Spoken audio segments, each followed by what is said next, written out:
It's been nothing but drama for the Philadelphia Flyers, Mike, and that continued this weekend as John Tortorella scratched their team's leading scorer. It's a puzzling move. He's got 29 points in 31 games, and this is a team who it's not like they've been losing because they're just bad defensively. They can't score.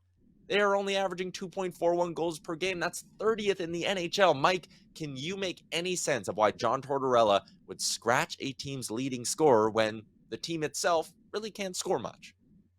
Well, because Torts is trying to send a message here. I just don't know if this is the fight that you want to pick with your leading scorer.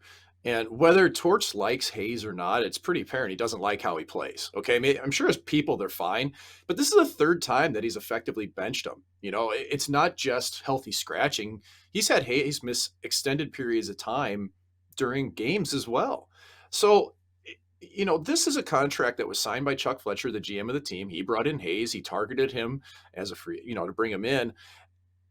Where does that battle lie? Why is Torts going after Hayes in this scenario, right? You're trying to set the tone. You're trying to prove to your team, this is how we have to play. We have to do things my way to make it work. I've got to look at the big picture, what this team's going to be, what the standard is, how we have to play.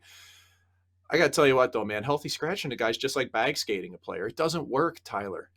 And I hate to say that. It's just the reality of today. And I mean, Keith Yandel defended Hayes pretty extensively in social media. And you know what?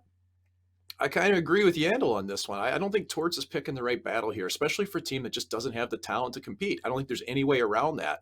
And I think Hayes is going to be there. So you need to get him going. I don't think benching him is the right way to do it. I appreciate both sides of this, but I'm taking the player on this one, Tyler. If we look at it from the angle of, well, maybe Torts is trying to send a message to the rest of the room that, hey, like, no one's safe. You doesn't matter how much you make, how many points you have, you can be sat if you're not bringing up the play. As a former player, Mike, if you were in that room, would you be sitting there going, okay, I'm on edge now, I got to play better? Or would you be like, what is this clown doing sitting our best player tonight? Well, that's the hardest part. I think it flips around and you're just like, man, enough of this. Like, there's a certain point where a coach can cross that line where it's just too much.